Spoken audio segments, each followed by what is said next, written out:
안녕하세요. 줄기세포 가슴이식 외길인생 김영암입니다. 얼마 전 진료실에서 반가운 분을 뵀는데 약 12년 전에 저에게 가슴이식을 했던 분이 오셨더라고요. 이분이 그 사이에 결혼도 하고 출산도 했는데 모유 수유 후에 가슴이 좀 줄어든 것 같다고 하면서 다시 가슴이식을 하고 싶다고 하더라고요. 제가 가슴 지방이식을 시작한 게 2008년 봄이니까 벌써 횟수로 14년이 다 되어 가는데 이렇게 초창기에 가슴 이식을 했던 분을 만나면 감회가 남다릅니다. 이분이 저에게 다시 오는 동안 가슴 지방 이식에도 많은 변화가 있었는데요. 그래서 오늘은 14년 정도의 시간 동안 가슴 지방 이식에 어떤 변화와 발전이 있었는지 되짚어보는 시간을 가져보려고 하는데 여러분 저와 함께 시간 여행을 떠나볼까요?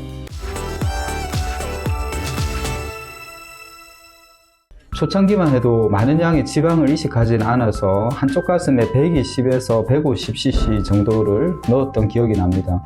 그렇게 작은 양을 넣고도 과연 생착이 될지 부작용은 생기지 않을까 마음 졸였던 기억이 납니다. 지금은 한쪽 가슴에 기본으로 260cc 정도를 주입하고 흉곽이 크고 가슴집에 여유가 있다면 300cc 이상의 지방을 이식하기도 합니다. 경험치가 쌓이면서 가슴에 지방을 주입하는 테크닉도 늘고 조직층마다 골고루 나누어서 이식하게 되면서 많은 양의 이식이 가능해졌습니다. 그래서 수술 직후에는 보형물 수술을 한 것처럼 가슴 사이즈가 커지는 정도까지 기술이 발전했습니다.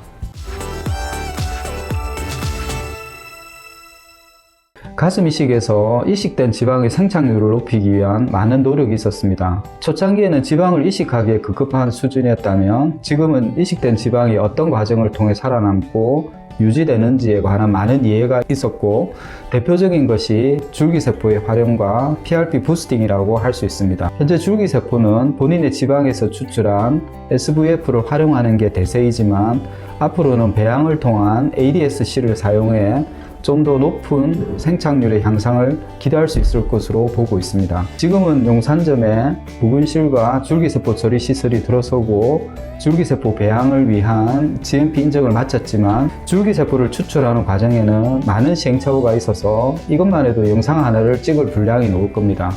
줄기세포에 대해서는 가슴 지방이식에서 이게 과연 필요한 것인지부터 자기가 하는 게 진짜다, 이 장비를 써야 제대로 된 줄기세포다, 심지어 줄기세포를 추출하는 시간을 가지고 진위 여부를 따지기도 합니다. 결론적으로 말씀드리면 줄기세포는 하나의 장비나 기술로 해결되는 것은 아니고 끊임없는 정도 관리가 필요하다는 점입니다. 가슴 이식에서 줄기세포가 어떤 역할을 하고 어떤 과정을 통해서 추출하고 객관적으로 검증할 수 있는지는 그동안 여러 영상을 통해 말씀드렸으니 참고하시기 바라고요. 가슴 이식 후 생착률을 높이는 PRP 부스팅이 궁금하신 분은 이 영상을 보시면 됩니다.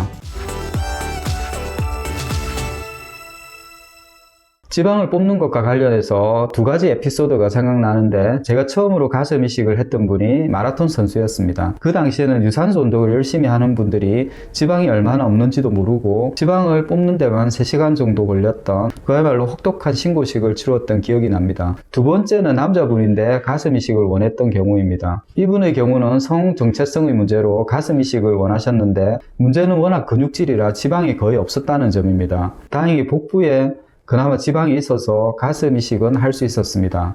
이 두 가지 기억 때문에 지금도 상담할 때는 어떤 운동을 하는지 근육량이 어느 정도인지를 확인하는 습관이 배어 있습니다. 현재는 지방흡입 기술이 발전하면서 166에 41kg처럼 아주 마른 분의 경우에도 지방을 이식할 수 있게 되면서 좀 더 많은 분들의 가슴 이식이 가능하게 되었습니다. 초창기에는 가슴 이식이야 보형물처럼 3, 4cm 크기의 큰 절개가 생기는 것은 아니니까 흉터에 대해서는 대수롭지 않게 생각했지만 지방을 뽑은 자리에 양측성으로 흉터가 생겨서 컴플레인을 거는 분들이 한 번씩 있었습니다. 그래서 플라스틱 재질의 프로텍트를 사용하기도 하고 픽스몰이라는 밴드를 사용해 흉터를 최소화했지만 이 또한 개인차가 있었습니다. 지금은 지방을 뽑는 자리에 흉터를 안 보이게 숨길 수 있는 FS 가슴 이식이 가능해지면서 가슴 이식이 새로운 차원으로 접어든 느낌입니다. FS 방식을 통해 수술한 티가 없는 자연스러운 볼륨감이라는 가슴 지방 이식의 장점을 제대로 구현하게 되면서 앞으로 더 많은 분들이 관심을 갖게 되지 않을까 기대해 봅니다. 이식 초창기에는 가슴 이식 후에 생기는 몽울에 대해서 어떻게 할지에 대한 고민이 많았습니다. 많은 양의 지방을 이식하게 되면서 간혹 오일낭종이 생긴다든지 시간이 지나면서 작은 몽울이 만져지는 경우가 있었는데 그 당시에는 유방외과나 대학병원으로 의뢰를 했습니다. 그런데 이 경우 몽울은 제거를 했지만 외과적으로 제거를 하면서 큰 흉터가 생기는 문제가 있었습니다. 현재는 이식의 기술이 발전하고 생착률이 높아지면서 부작용 자체도 줄었지만 생긴다 하더라도 초음파를 이용해 실시간으로 모니터링하고 몽울의 성질에 따라 기존의 절개 부위로 흉터 없이 간단히 제거하는 방법으로 부작용에 대한 대처가 가능해졌습니다. 네, 오늘은 김영감이 가슴 이식을 처음 했던 2008년 이후로 그동안 가슴 지방 이식이 어떻게 발전해 왔는지 되짚어보는 시간을 가져봤습니다. 앞으로 가슴 이식은 제가 말씀드렸던 여러 분야의 발전과 더불어 배양줄기 세포를 활용해 생착률을 높이고 부작용을 최소화시키는 방향으로 진화할 것으로 보입니다. 그렇게 되면 더 많은 분들이 가슴 지방 이식이 가지고 있는 여러 가지 장점들을 누릴 수 있을 것으로 생각됩니다. 오늘 준비한 영상은 여기까지고요. 다음 영상으로 찾아뵐 것을 약속드리며 그만 인사드리겠습니다. 영상 봐주셔서 감사드립니다.